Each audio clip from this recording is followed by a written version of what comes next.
Vou ouvir música normalmente, hoje não vou, não é? Sim, tranquilo. Música tranquila, paramos aqui na mirada. Podemos parar, sim. É a rotina. Eu nos primeiros anos confesso que era muito menos paciente em relação ao erro. E ninguém vai conseguir ganhar nada se não tiver alegria e dar alegria ao colega do lado. E portanto, porque o entusiasmo é contagiante, mas a falta dele também é contagiante. Carlos, quando eu estiver a ser estúpido e não estou a pensar, manda-me sentar. Diz-me só, Norberto, senta-te. Que a mentalidade é muito clara de explicar, mas que vamos fazer tudo para ganhar ou vamos fazer tudo para ganhar. O jogo é dos jogadores, não é dos treinadores. Os treinadores falam muito. Eu estou a falar hoje muito, mas foi o que vocês pediram para eu fazer.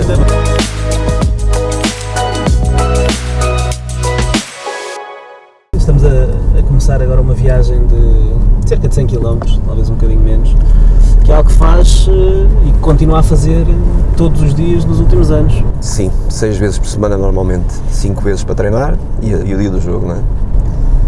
Porque continuar a vir dormir a Coimbra, quando certamente seria mais confortável e perderia menos tempo ficando em Oliveira das Ilhas. Olha aqui a minha família, os meus pais, não é? E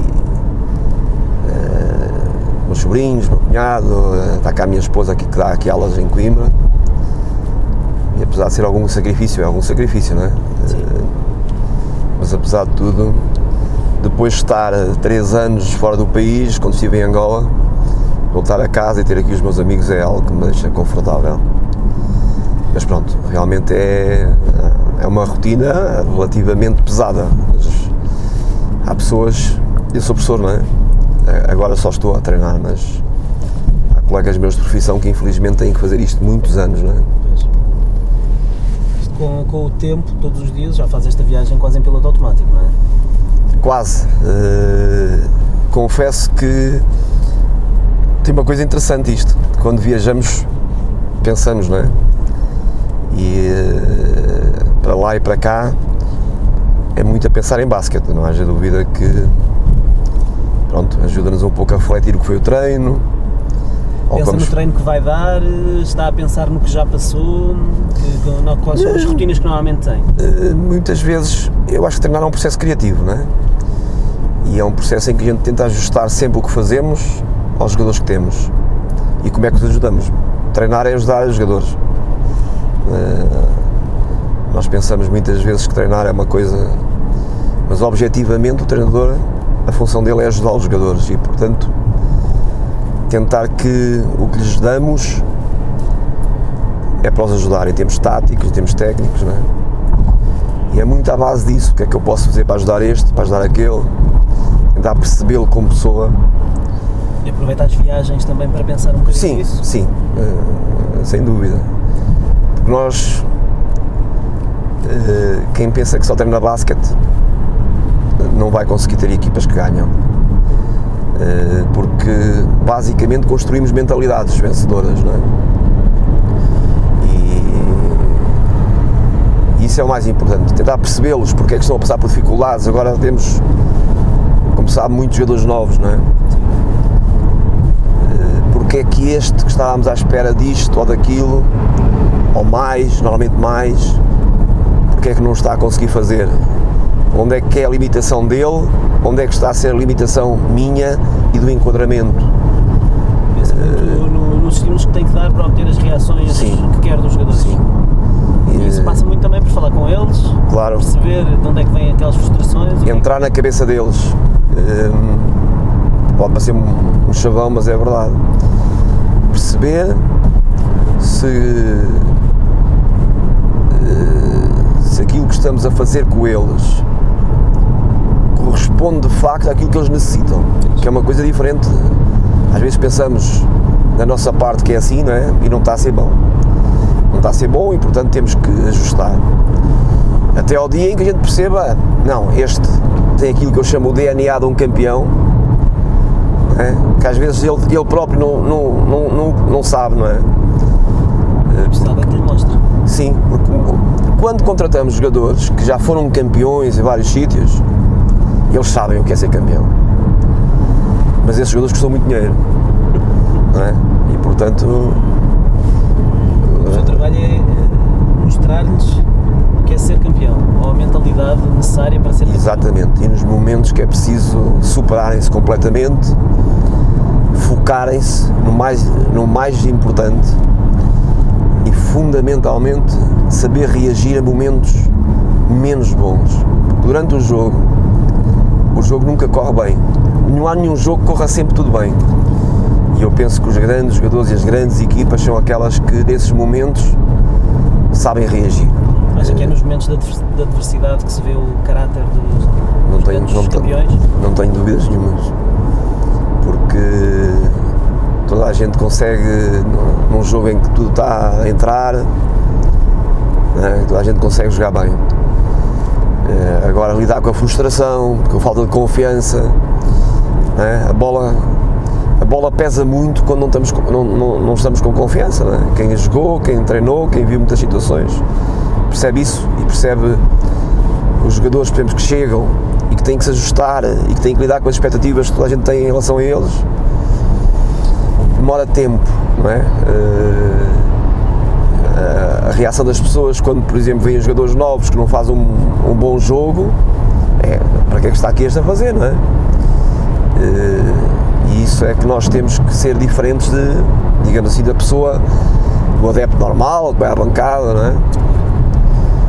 Eu lembro de ver um dos primeiros jogos de um dos que foi, se calhar, um dos melhores americanos que passou em Portugal, que era o Jared Miller, que jogou no Futebol do Porto, e os primeiros jogos dele, acho que toda a gente dizia: este não joga nada, e no entanto foi a história como um dos melhores estrangeiros a ter passado por cá. Exatamente, portanto é um pouco este processo de paciência, embora, claro, isto é evidente, as equipas precisam sempre às vezes ser reajustadas e há jogadores que não são aquilo que a gente está à espera, é normal. Daqui a pouco também quero falar mais aqui destas questões mentais, mas antes disso queria fazer aqui um olhar sobre estes últimos anos. Mas antes ainda disso, queria perguntar-lhe, nesta sua rotina desta viagem que faz todos os dias, 100 km para cada lado, já me falou do que é que pensa, como é que aproveita este momento que podíamos achar que é uma hora perdida, mas que pode ser aproveitada também para preparar algo. Vai ouvir música no caminho? Que tipo de rádios é que ouve? O que é que gosta, outras rotinas que gosta de ter nestas viagens? Vou ouvir música normalmente, hoje não vou, não é? Sim. Mas tenho sempre na mesma estação, que é a Smolce FM. Música tranquila e pronto. E é evidente, pronto, vamos passando o tempo assim, mas tenho as minhas rotinas, que a primeira é aqui parar na Mielhada. Para beber um café? Para beber um café, olhar para o treino. Agora a estação de serviço está em obras há 3 meses e, portanto, há uma parte que é ótima, que então quando está a bom tempo é ótimo, que é no exterior, e parece que a viagem fica mais curta. Não fica muito mais curta, é igual, não é? Mas fica um pouco mais curta. Hoje não é um dia, está com nevoeiro, não é? Mas é assim. Eu li algumas entrevistas que deu, sobretudo agora depois da conquista do bicampeonato, e houve uma frase sua que retive, que foi quando no final do jogo 4 na Luz já havia uma diferença considerável e já se percebia que a Oliveirense ia sagrar-se bicampeão. Parecia que aquele momento até já tinha passado, e quando foi festejar com os adeptos, com a claque que estava lá, parecia que aquilo já estava para trás das costas. É verdade. Ainda tem recordações, obviamente guardará certamente boas memórias, mas consegue de facto guardar isso numa gaveta e meter de imediato para trás das costas e pensar no que vem à frente? Sim, eu penso que nesse jogo, pronto, a parte final do jogo é muito mental o play-off, não é? E penso que, na minha opinião, o jogo decisivo foi o jogo 3. E a maneira como se ganhou o jogo 3, após prolongamento, eu penso que a outra equipa, quem perdesse esse jogo, sentiu muito aqui, iria sentir. Pronto. E portanto, agora, e quando comemorei com os adeptos, foi para eles, nós trabalhamos para eles, não é? Mas isso já passou, quer dizer, quem se agarra ao passado e o que é que ganhámos Mas também tem o direito de saborear e de sentir aquele momento. sim, e claro, depois vim para... Nós chegámos ao Oliveira das Meias e muita gente ao Oliveira das Meias gosta mesmo de basquete. E pronto, foram bicampeões a uma segunda-feira à noite, tinham uma claque fantástica na luz a uma segunda-feira à noite, chegaram às 2 da manhã e tinham um mar de gente à vossa espera. Se eu lhe pedisse para adjetivar os adeptos da Oliveirense, que palavras é que escolher? Em poucas palavras. São gente conhecedora do jogo, são pessoas reconhecidas a quem dá tudo pela equipa e pela cidade, porque eu acho que há muito este compromisso entre a equipa e a cidade, não é? Porque acho que se revê na equipa, que é uma equipa humilde, pronto, uma estrutura pequenina, não haja dúvida, muito familiar, mas de gente que batalha muito, não é? E portanto acho que se revê nessa forma de estar. São conhecedores, gostam muito do basquete e realmente é gente que recebe muito bem. E eu, pronto, eu todos os anos estou lá mais um ano, não é? Até porque o meu compromisso é sempre anual. Portanto, no dia em que as coisas não corram bem, vamos ficar sempre amigos na mesma, não há problema. Tem certamente noção e deve receber muitas demonstrações de afeto nas ruas de Oliveira das Meias. Vai ficar na história como o homem que deu os primeiros títulos à Oliveirense. Não sei, eles já mereciam ter ganho antes. Já tiveram algumas oportunidades. E mereciam ter ganho antes. Acho que quando eu cheguei ao Oliveira das Meias, a primeira coisa que me diziam foi como é que perderam os campeonatos. e quer dizer, isso para mim foi assim um bocado. Mas foi algo que me motivou, não é? Como acho que se perderam 3 seguidos, portanto vamos ver se ganhamos 3 seguidos. Não vai ser fácil, mas. Para ficar ela por ela. Há uma famosa história de uma camisola no final após o primeiro título, uma camisola com uma inscrição que o professor fez, que marca também o bicampeonato. Quer contar-nos um bocadinho essa história? Sim, a história é simples. Nós tivemos um jantar de final da época, quando fomos campeões a primeira vez, e já se falava na altura que havia muitos jogadores que iam sair e que não íamos conseguir manter a equipa. Paramos aqui na mirada. Podemos parar, sim. É a rotina. Sim, vamos cumprir a rotina, não quero alterar mas pronto, a sua rotina. Normalmente para aqui, e já volto a isso, para aqui porque a Estação Civil está em obras, como vão ver. Sim. Mas tem ali uma esplanada fantástica, se contasse um dia de sol. Vamos conhecer o sítio onde analisa os treinos, vê vídeos. Não vamos vê-lo. O segredo está aqui. Não está aqui, não está aqui. A gente normalmente conhece a milhada pelo leitão, não é? Eu conheço a milhada pelo café. Até por causa dos meus problemas com o colesterol, não me convém comer leitão, não é? Mas pronto, isto está em obras, não é? Mas normalmente é ali naquela esplanadazita que eu sento para preparar o treino e estou aqui normalmente meia hora, cerca de meia hora. Está em obras, agora tomo aqui, mas se calhar andamos, não é? Sim, vamos continuar. Ok, mas é aqui que normalmente estou, dou os últimos retoques no treino. Há sempre coisas, pequenas coisas. Eu penso que os pequenos detalhes fazem as grandes coisas acontecerem. Os pequenos detalhes, não é? Não são coisas espantosas que fazem as coisas grandes acontecerem, são as pequenas coisas. Esses retoques que dá são retoques do feedback positivo ou das coisas que quer corrigir especificamente no treino, ou são questões mais técnicas, mais ali nos exercícios? Um pouco tudo. Eu acho que nós, se calhar às vezes é demais, confesso que às vezes é demais, falo com os meus treinadores adjuntos, às vezes é demais. Nós nunca fazemos as mesmas coisas do ano anterior, está fora de questão, porque são jogadores novos, há sempre dinâmicas diferentes e procuramos, realmente ajustar, não é? Voltando à história da camisola. Sim. A história da camisola é simples, não é? Jantar de final da época, depois de terem sido bicampeões? Pela primeira Sim, e vez? falava-se que os jogadores já iam embora. Que alguns jogadores já iam embora e eu sabia que a única forma de voltar a ganhar era manter a base da equipa. As grandes equipas não mudam muito, não é? E então pedi ao França, que pronto, é um dos nossos funcionários do clube, parando de jantar, ir a uma dessas lojas que imprime camisolas, imprime as letras. Foi feito no momento do jantar?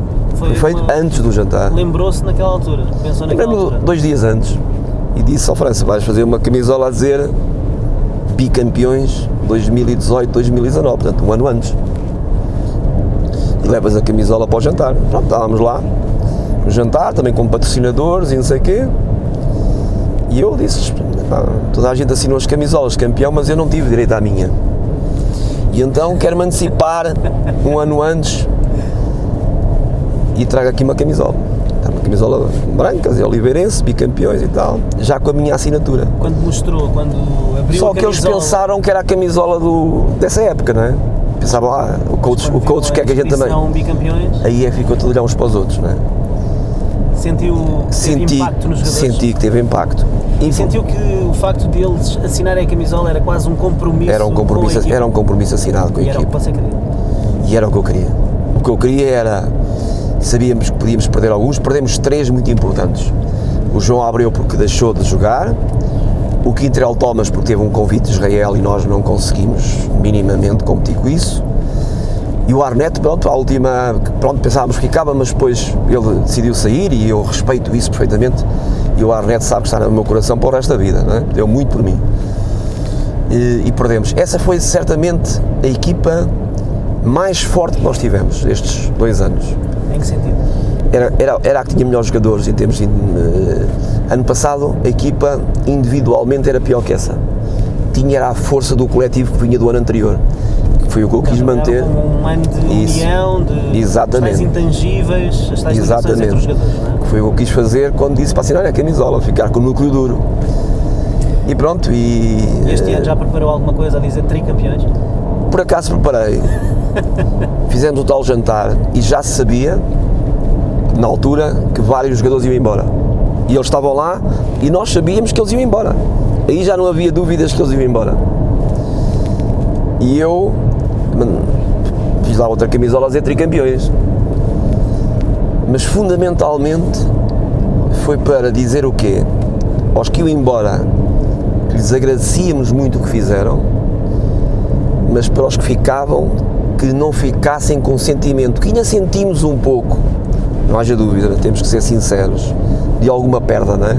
Perdemos a química normal daquela equipa, não sei o quê, mas para quem ficasse, queria ficar e íamos ficar com a mesma mentalidade, que a mentalidade é muito clara de explicar. Nós até podemos não ganhar, mas que vamos fazer tudo para ganhar, vamos fazer tudo para ganhar. Sabemos que há adversários muito poderosos. Do 5 inicial nós só mantivemos um jogador, que foi o Zé Barbosa, os outros 4 saíram, não é? É fazer uma equipa nova, sim, não haja dúvida. E mais do que perder os jogadores, perdemos o trabalho acumulado, não é? E, quanto é que isso vale? Vale muito para mim. Vale muito. O trabalho acumulado, o saber cada um, os defeitos e as virtudes de cada um. Isso é algo que se constrói com o tempo, não é? Não é por acaso. É construído do zero outra vez. É construído do zero. E pronto, mas ter mentalidade de campeão não é porque se ganha. Eu conheço muitos treinadores que nunca ganharam nada porque não tiveram hipóteses de dar no sítio certo e com as pessoas certas. Mas têm mentalidade de campeão, não é? E também já conheci treinadores que foram campeões e não têm mentalidade de campeão, que é uma coisa curiosa, não é? Sim. Mas porque lhes aconteceu, não é? Quer dizer, se viesse para aqui uma equipa da ACB a jogar, se calhar se tivesse um treinador sem grande nível, ganhava aqui na mesma, porque realmente o potencial é diferente. Mas pronto, fundamentalmente a história das camisolas é esta, não é? Não é nada...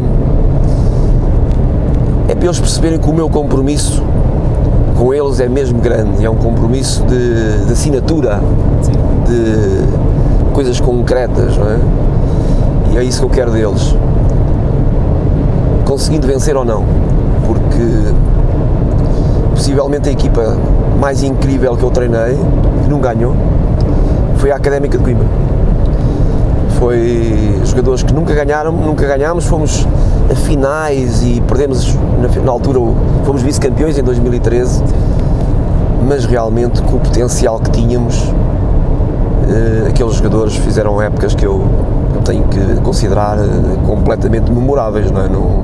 Porque era muito difícil, condições complicadas, só tínhamos na altura um estrangeiro, ao contrário dos outros e tal, e realmente foi uma equipa que não foi campeã, mas que objetivamente era feita de gente, de campeões do dia-a-dia, não é?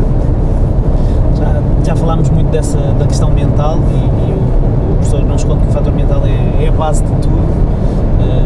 Têm sido recorrentes as entrevistas dos jogadores que se referem a si quase como uma espécie de segundo pai, como o melhor treinador que já tiveram na carreira, por ter a capacidade de os entender, de os fazer acreditar neles mesmos. Acredita que um jogador feliz rende mais? Não tenho dúvidas nenhumas. Anteontem, há 2 treinos, penso que há 2 treinos, falámos sobre um jogo que até perdemos agora na pré-temporada contra uma equipa que era o Palma de Maiorca, que veio aqui jogar, e eu disse-lhes isto.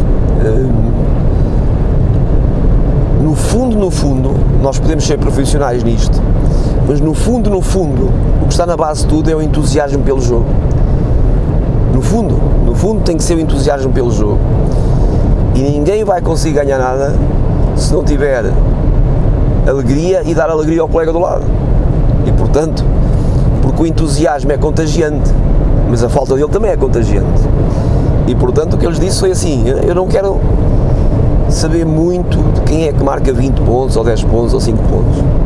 Mas é fundamental perceber aqui quem é que está disponível a dar ao outro entusiasmo, e quando o colega falha, ser o primeiro a chegar lá e animá-lo, porque isso é que vai ser decisivo para depois poder ganhar jogos. E eu penso que no fundo, como eu disse, o mais importante é, para jogarmos bem, é divertirmos-nos a jogar bem, divertirmos-nos a jogar. Consegue sentir que eles se divertem?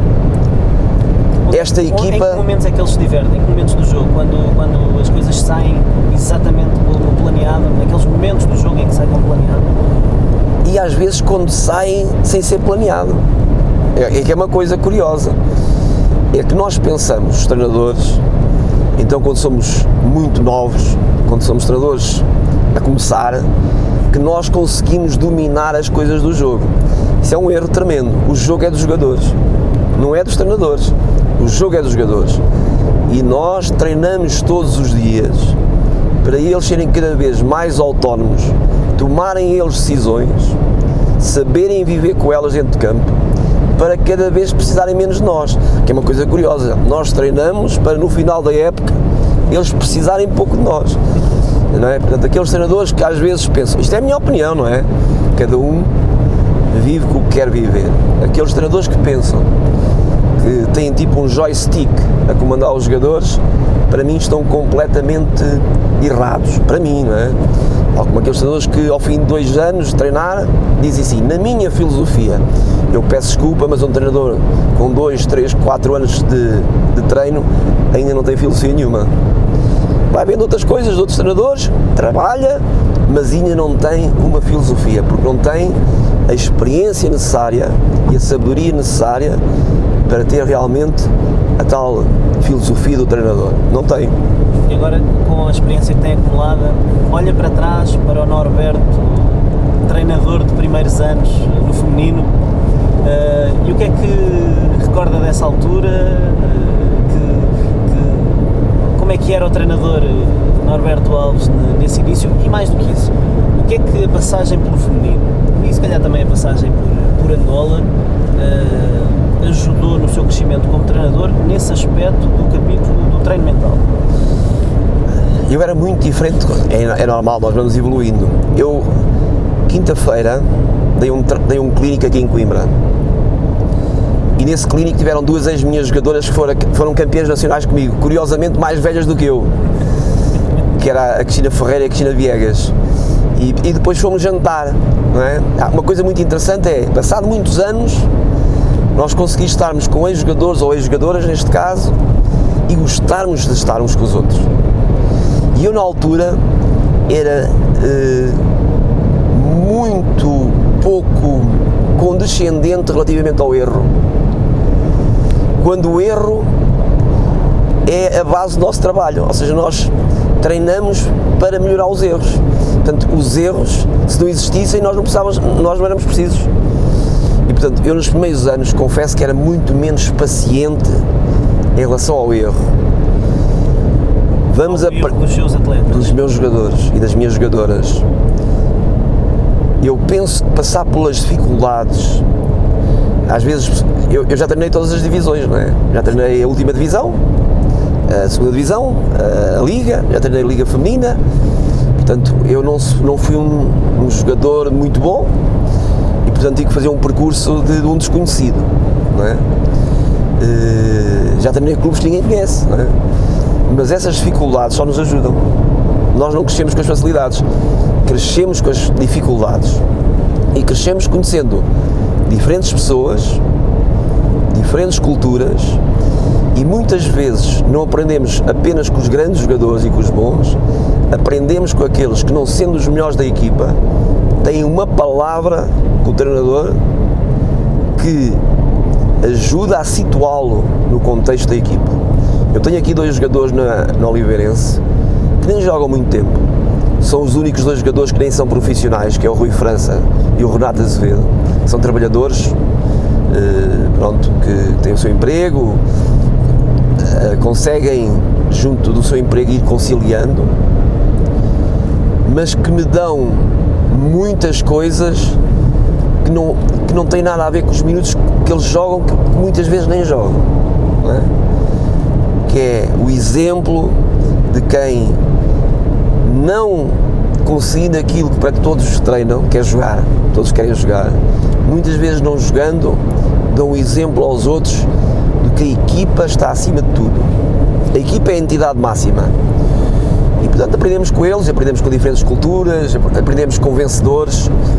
Tenho treinado em Angola jogadores que já tiveram mundiais, Jogos Olímpicos e que sabem o que é preciso para ganhar, não é? E é uma aprendizagem muito importante para nós, não é? Passar por esses momentos difíceis, não é? Jogar... Mas sendo que é melhor treinador por ter passado pelo basquete feminino, por ter passado, sem dúvida, por outra realidade como o basquete angolano, muito por ter importante, passado por todas as divisões. Acho muito bom para mim, foi muito bom para mim.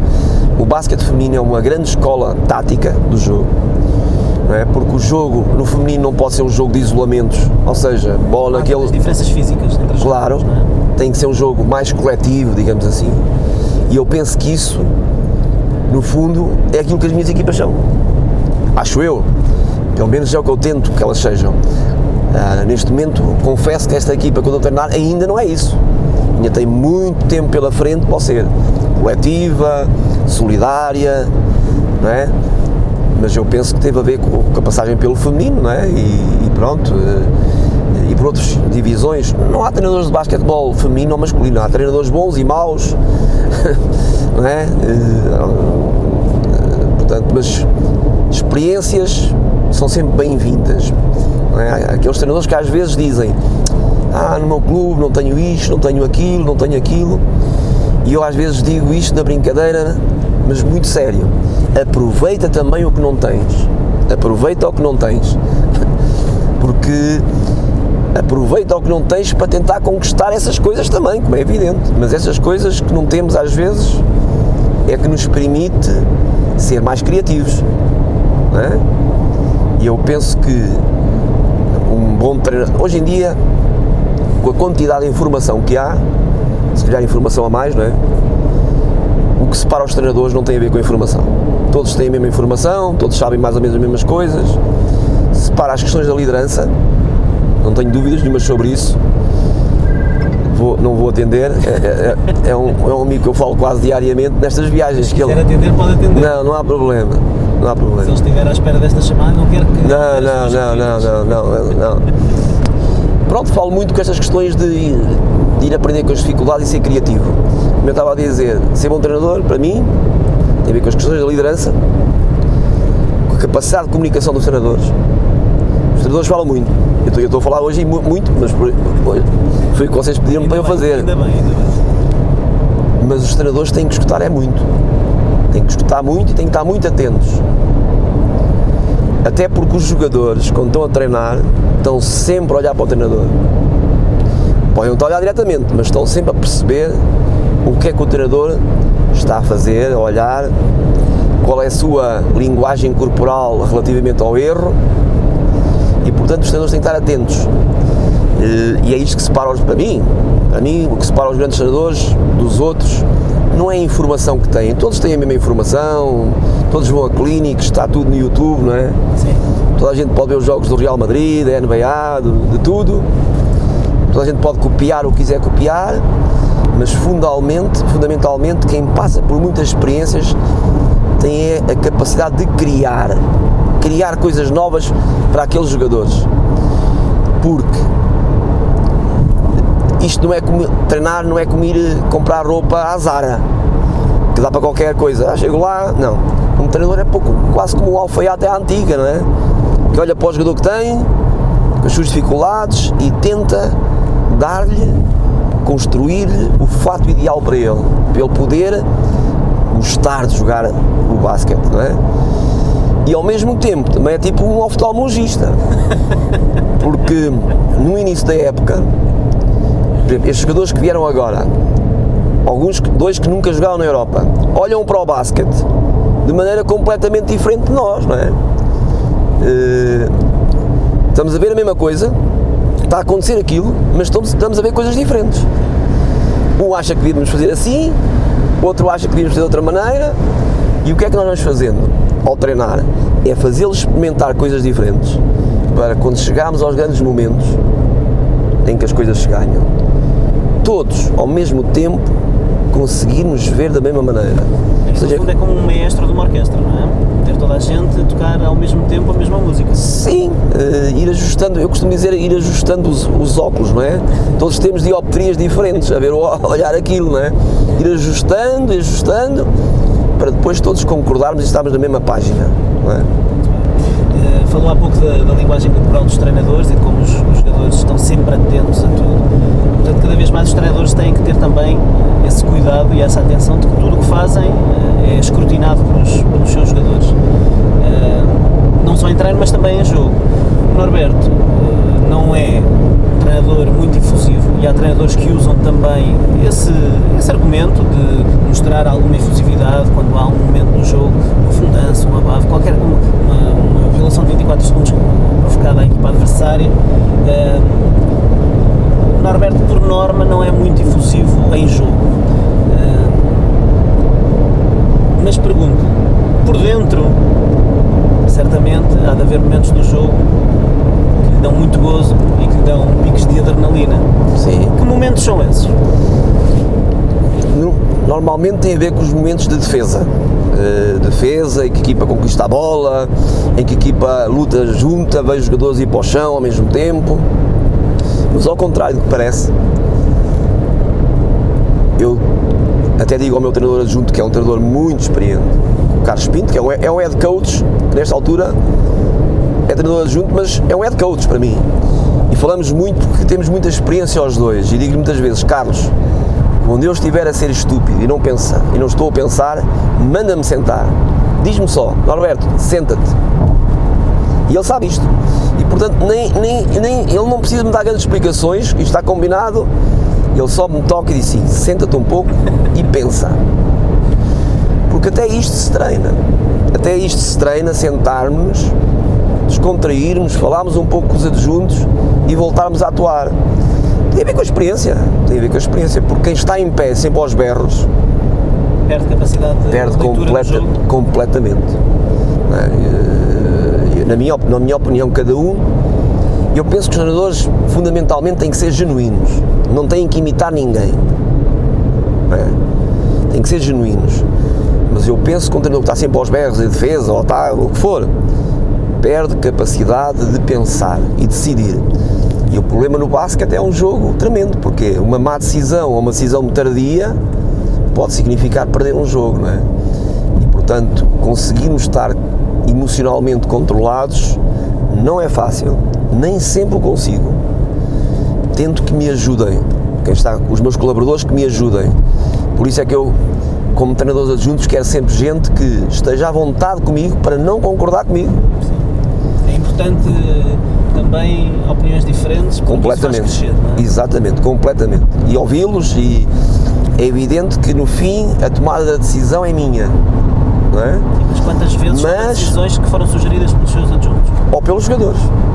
Ou pelos jogadores. Acontece muito os jogadores num desconto de tempo chegarem e dizerem: Norberto, atenção, está a acontecer aquilo, vamos fazer isto. Sim. As pessoas às vezes podem parecer estranhas se eu disser isto, mas cada um entende como quiser. Quando acaba o jogo, ao intervalo, eu não entro logo no balneário. Eu gosto que eles tenham 2, 3 minutos para falar entre eles. Sim. Tal como no desconto de tempo, eu tenho rotinas. Tenho rotinas de quem não é muito bom, ou seja, eu tenho que treinar-me, tive que treinar e tive que tentar arranjar uma forma de ser bom para a equipa, não prejudicar a equipa. Se repararem, eu no time-out nunca vou logo para o pé dos jogadores. Eu reúno a minha equipa técnica e estou ali 15 segundos a falar com eles. É uma rotina, não é só para os ouvir, é para deixar os jogadores poderem falar ali qualquer coisa, para quando eu falar já estarem disponíveis para me ouvir. Não é?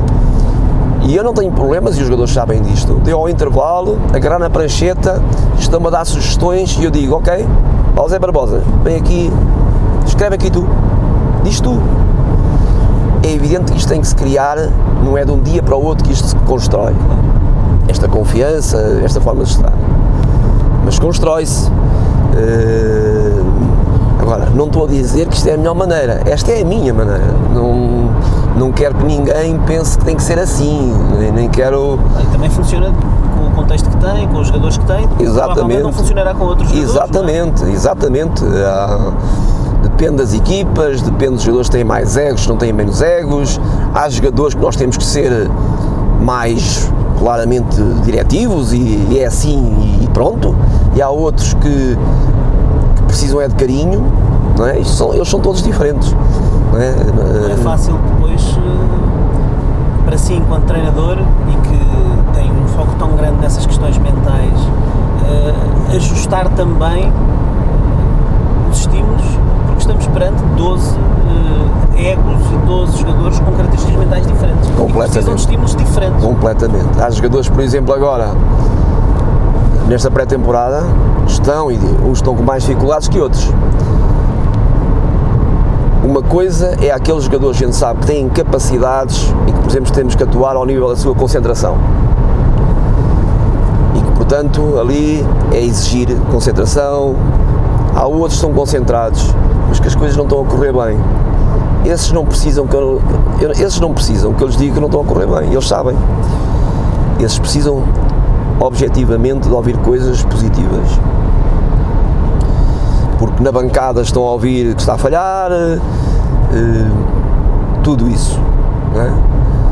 E eles têm que perceber isso, e então é ajustarmos-nos, não é? Nós lidamos com pessoas, não lidamos com máquinas, não é? É evidente que isto, uma equipa de competição e uma equipa que tem os objetivos que a Oliveirense tem, nós avaliamos e ponderamos, até ao dia em que a gente diga: não, eu com este não vou conseguir. É no dia em que a gente diz: oh, ok, vamos trocar este jogador, não vamos conseguir com este. Toda a gente faz isto no mundo, não há mal nenhum, mas até esse dia nós temos que ser treinadores para eles. Eu acho interessante que, mesmo com os jogadores que eu já dispensei aqui do Oliveirense, estrangeiros, mantenho uma relação sensacional com eles. E foi duro ter que dizer: a equipa quer ganhar e achamos que precisamos de alguém diferente de ti para ganhar. Não é fácil, e é um momento que não é fácil. Como é que normalmente aborda esse tipo de... Há de ser diferente para todos os jogadores, mas há de ser um dos momentos mais difíceis como treinador, não é? É muito difícil, já tive que passar por várias vezes por isso, não é? Mas tem que ser eu, não é? Não há ninguém que vai fazer isso por mim. Tento que a conversa seja objetiva, é evidente que o que levou a ter aquela conversa, o jogador de alguma maneira percebe que também se calhar não está a corresponder às expectativas, não é? Como é evidente. E tento que ele perceba que o que eu estou a fazer é para o bem da equipa que eu lidero. É? E que o clube agradece o esforço dele, mas que nós temos que ir noutra direção. Custa muito, não, até porque eu acho que sou, nesse aspecto, sou muito humano, não é? Não, mas também nisso temos que aprender como treinadores. Há momentos que é assim, se queremos ter sucesso, há momentos que é assim, e portanto não são momentos fáceis. Dispensar alguém, quando é um idiota, não me custa muito. Quando é um idiota com mau comportamento, não me custa muito. Quando é um bom rapaz que treina muito e que tenta dar tudo o que tem, custa sempre. Não me custa menos agora do que custava há 10 anos atrás, custa na mesma. Quando vê vídeos de atletas estrangeiros, obviamente os vídeos vêm cheios de highlights, de momentos bonitos, e isso todos os jogadores têm, desde os mais fracos aos melhores. É fácil compilar um vídeo que faça um jogador melhor do que ele é, e não é fácil para um treinador perceber isso, não é? Só se tem acesso às estatísticas e àqueles vídeos. E por isso eu pergunto-lhe, para além das questões físicas e técnicas, e já me falou de linguagem corporal, que outros sinais é que tenta encontrar quando vê vídeos de jogadores? Pois, o vídeo não nos diz tudo. Aliás, o vídeo diz muita pouca coisa. Mesmo os vídeos de jogos completos. Os highlights, pronto, é bom para os adeptos. Não é? É normal os jogadores, quando vão começar a ver um jogador, a primeira coisa que vem são os highlights, mas isso não serve para nada. O problema é este. Para se recrutar talento, claramente talento é preciso dinheiro. Ou seja, quem tem dinheiro facilmente recruta talento. O Real Madrid dificilmente erra no casting dos jogadores, no recrutamento dos jogadores. Tem muito dinheiro, já os conhece, são jogadores que já provaram noutros campeonatos. Não é muito complicado. O problema é quando nós temos que lidar com jogadores que normalmente ninguém quer. Nós estamos num mercado, entre aspas, pelos nossos valores, não é, que oferecemos, num mercado em que temos muitos jogadores, também há muitos jogadores, mas são aqueles jogadores que, objetivamente, ninguém reconhece deles claramente capacidades de sucesso, ou seja, são os jogadores que eu chamo duvidosos, ou seja, o que nós recrutamos aqui são jogadores duvidosos, e é por isso que muitas vezes também erramos, não é? Mas tem cada vez menos dúvidas. Tenho sempre dúvidas. É curioso que eu chamo as semanas do ombro, na brincadeira, que é quando começamos a época e vêm jogadores novos, estamos todos a olhar por cima do ombro uns para os outros. No fundo a dizer assim, eu olho para os jogadores por cima do ombro assim, será que eu errei? E eles se calhar estão a olhar por cima do ombro a dizer assim, será que é este o treinador que me vai levar a ser melhor? E andamos ali a olhar por cima do ombro, entre aspas, uns para os outros. São as semanas dos ombros. Ainda não passou. Não é? É normal. Mas os tais sinais que procura, consegue procurar... De combatividade. Fundamentalmente, jogadores combativos. Reagem indicações de treinadores. Também. E ouvir os treinadores anteriores. É importante um jogador ser treinável. Muito importante. Aliás, a primeira decisão, quando me leva a cortar um jogador da equipa, afastá-lo, é quando eu acho que não é treinável. O que é ser treinável para si? Para mim, treinável é alguém que esteja disposto a aprender e consiga aprender. Porque há muita gente disposta a aprender, mas que também não consegue aprender. Não é? Seja a questão intelectual, seja o que for, não sei. Portanto, ser treinável é estar disposto a treinar e a aprender e a esforçar-se e ter capacidade de aprender, ou seja, evolui claramente. Porque há jogadores que até querem aprender, nós temos muitos jogadores até na nossa história do nosso país, não é? Gostam muito de treinar e de aprender, mas objetivamente não conseguem aprender. E portanto, esses em alta competição, quer a gente queira, quer não são treináveis no sentido que nós os treinamos, mas não são treináveis no sentido que nós não os melhoramos. Quer a gente queira, quer não conseguem melhorar. E há vários exemplos, infelizmente, alguns que a gente costuma dizer que passou ao lado de uma carreira, tinha potencial mas não conseguiu, Não conseguiu porque não conseguiu, não é treinável.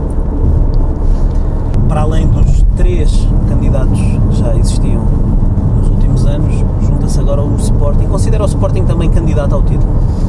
Sem dúvida. Penso que uma equipa que vem buscar 2 jogadores do 5 inicial do bicampeão não pode dizer outra coisa, não é? Não pode dizer que vai para... Então não vinha, não é?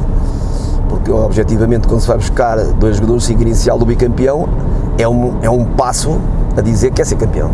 E eu conheço o treinador que lá está, é um excelente treinador e ele quer ser campeão, não tenho dúvidas nenhumas sobre isso.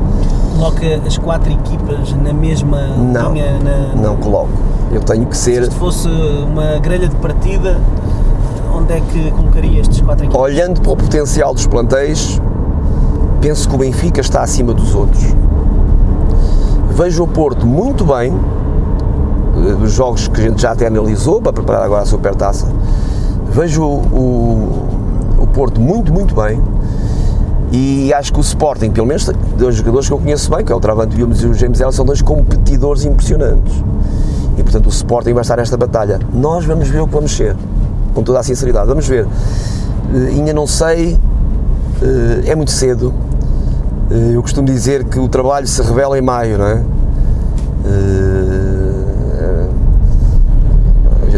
A sua imagem de marca, ou a imagem de marca das suas equipas, pelo menos estas 2 da Oliveirense, mas também para trás, é a defesa. Vamos ter mais do mesmo este ano. Começa na defesa. Tudo começa na defesa. Para se defender bem, é preciso ter bons defensores. Nós não temos tão bons defensores como o ano passado. Nós, à partida, vamos defender pior. Sou muito objetivo nestas coisas.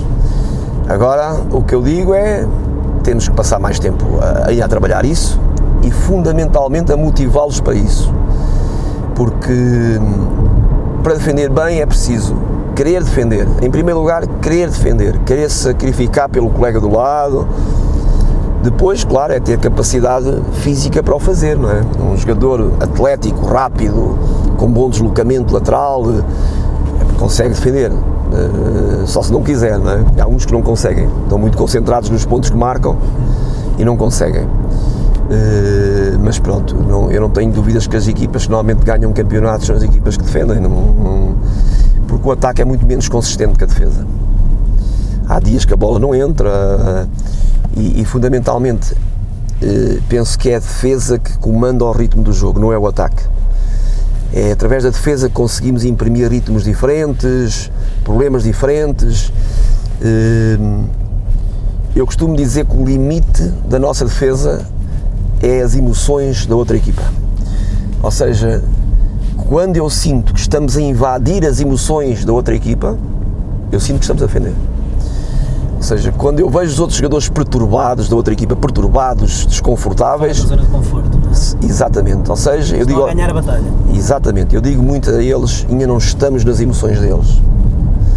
E, portanto, a minha busca permanente é que estes nossos jogadores consigam entrar nas emoções deles. Às vezes conseguimos, outras vezes não conseguimos.